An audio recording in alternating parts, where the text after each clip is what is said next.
Today I'm going to show you what 5,000 Jamaican dollars got me in the supermarket. I went to La Shushan, that's how you pronounce it, La Shushan supermarket to grab just a few items that I needed. Alright, not too big. Let's go. I got me some toilet paper, a pack of 4 toilet paper. I got me some low-fat Search Island milk. I love this milk, so I really wanted to get some milk to have with my cereal. You don't know, you can't go shop for the by yourself at Lasco. And of course, you have to go to the big pack. So I went ahead and I got me a big pack of Lasco because I don't know the porridge I have to make. Run out of body wash. So I decided to just get the cheapest one there because all of them are like toast and $1 when I go buy it. So this was like $400 and some dollars. I'm saying, you know what? Let me get this. Even though I pay like $1.25 for this. You know, but me work with it for something when I think it's too bad.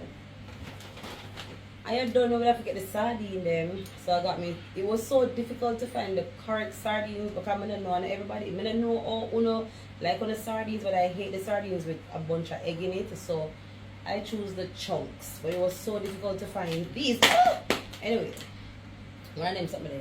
The chunks sardine, you get 3 of them there. And of course, I really wanted to get a Grace corned beef because I noticed the one overseas. Even though it's a Grace, when I educate me already on it and say different ingredients for different markets. So I wanted to get this to see if it's dry like the one overseas. Alright? Get me a Grace corned beef. And this was only like $500 and something dollars. And me get me a big fob. You understand me? A big fob. This a blanca. This a fob I didn't run from me. I pick me. This me know. I'm kind of did happy to find it. So I'm going to do some washing.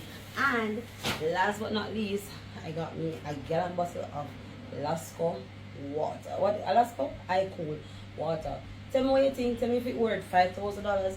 Honestly, I think it's kind of pricey. I think it's pricey. I wonder how people that pay like minimum wage would I really spend $5,000 to buy enough food for them family for the week. Because this food do for the week, to be honest. Like, not even there, so people cook for your family for the week. You get me? But anyway, guys, let me know what you think. Tell me if I overdid it or should I go downtown, would I cheaper than what the wholesale or what? I'm out.